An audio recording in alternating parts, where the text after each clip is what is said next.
Good morning. It's good to be gathered together. May God fill your heart with grace and peace from the Father through the Son to you. Amen. My father called me up on Christmas night. It was late. I was ready to go to bed, but he called and he was eager to share a story.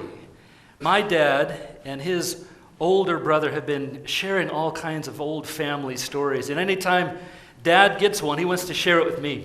And I love hearing it. I love hearing these stories.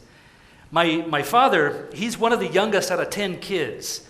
And the uncle he's been talking to, Uncle Bill, is one of the oldest of the 10. My father, he grew up when the family moved to Idaho. But Bill remembers when the family was in West Virginia. And not just West Virginia, deep into the hills of West Virginia. So Bill told my dad one story. And the story goes like this.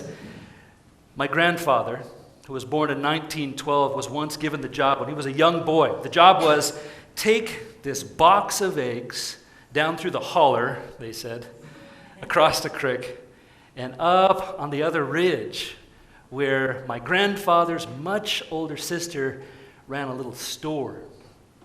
So my grandfather did it. He took this box full of eggs with all the straw and everything down through the holler, across the creek, up to the store. And when he got there, it wasn't just eggs that my grandfather had delivered to the store. Deep inside of the straw was a bottle of moonshine that the family had just made. There are more stories like that from the hills of West Virginia to share with you another time and place. But my father, he loves to share these things. These stories, they have him feeling included into a part of the family that he doesn't remember, but it's part of the family story. And of course, I don't remember it, but I feel included when I hear the stories. And there's a certain art, right, of sharing stories, of listening to the details. It's quite the sacred activity. And maybe in the best of circumstances through the Christmas season, maybe, again, in the best of circumstances, you got to hear some stories. You got to remember some good things of the past. Get to remember it and cherish it. But you know as well as I do that the circumstances aren't always the best, right? Sometimes what we remember isn't a story of feeling included or happy.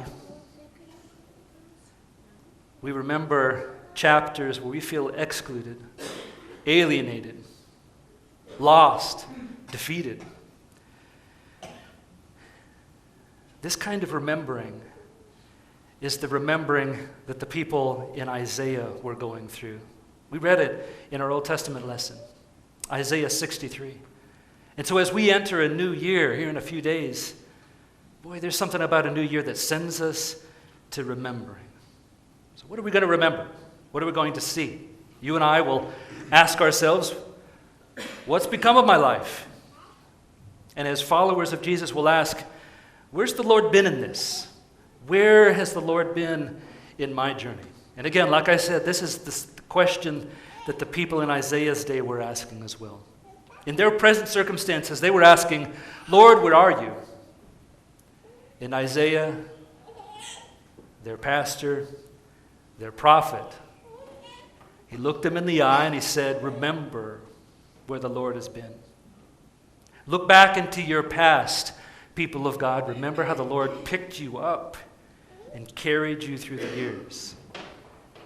How the Lord came to dwell among you, to feel and to suffer whatever it is that you feel and what you are suffering. Isaiah said to the people, the Lord has also suffered with you. He knows what you're going through. He's with you. But with this word, how did the people of God so often respond? How did they respond in Isaiah's day? They forgot. They forgot the goodness of the Lord. Maybe they stopped telling the story of how the Lord had come to save them, come to be with them. Or maybe it was a willful forgetting. You've been there too. I have. Well, you know better. But you've decided in this moment, nah, I'm going to go my own path. I'm going to forget the wisdom of the Lord, the love of the Lord, how he's journeyed with me, and I'm going to go my own way. That's what the people of the Lord did. And Isaiah reminded them that created such a friction between the Lord and the people. A friction so strong that Isaiah said, the Lord has fought against you. He's become your enemy. An enemy to the dark path that you want to follow. We're like those ancient people, aren't we? Have you not pushed against the wisdom of the Lord? Has there been a time in this past year where you just couldn't see the goodness of God in your story? And has there been a time where you know the Lord has been with you, you know that he's been there to provide you with a good word for your journey, but you've said, no, not now, Lord. I'm going my own way. Has it happened? Have you been there? We, like the people of God in Isaiah's day, we will ask, what's become of my life? Where is the Lord in my journey? And like the people of God who have gone before us, something will cause us to remember. We'll remember how the Lord has been with us. And in a very personal way, maybe you can look back on your own life. Maybe you've gone through a divorce years ago. You went through that tragedy, the dark time, the alienation, the anger, every moment of it, none of it that you'd wish on anyone around you. But you, somehow, through that time, could look back and said, yes, even in that darkness, the Lord preserved me. Here I am today. And no, I wouldn't do it again. Or maybe you've struggled with some kind of an addiction. But there was a moment in your past where you look back and you recall when the addiction struck at you. There was a moment where a voice somehow from the Lord said, don't do it. Step away. It's going to kill you. And back in your past, you did. The word of the Lord guided you in that moment away from that addiction. Or maybe you've struggled with depression and anxiety that spikes, especially this time of year. Maybe you've been through those dark, dark valleys and you felt so alone, so isolated.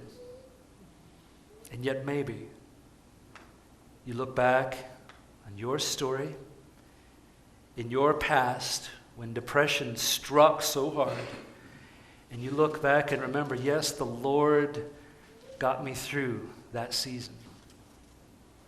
I remember the goodness of the Lord who descended and suffered beside me. He was there. He was there back then.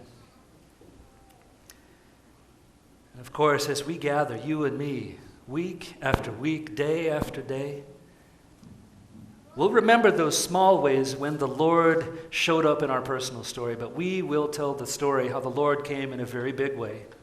He descended from on high to become a human being, fully God, fully human, in order to be with you, to dwell here with you, not distant, but here. And to love you so much that he would pour out every ounce of his life for you, to forgive every single sin. We remember this is how the Lord has been there for us and with us. And so now, as a new year unfolds among us, we're going to feel the weight of the question that was left up in the air at the end of our Isaiah reading. The question was not answered in the reading. The question was, where is the Lord? Where is the Lord who saved us in the past? Where's the Lord, the one who guided us out of slavery from Egypt into the wilderness and into the land of our freedom? Where is he? Child of God, you are going to feel the weight of that question more than once. You'll wonder, Lord, in these circumstances today, where are you? And child of God, how shall we respond? We will look each other in the eye and say, the Lord has promised to be here. The Lord has promised to dwell with you. Whatever the situation is in your story and in your world. No, we're not going to figure out how the story is going to end, but the Lord will be with us. That was the promise that the Isaiah prophet spoke to the people of God then, and it is the promise that we have today.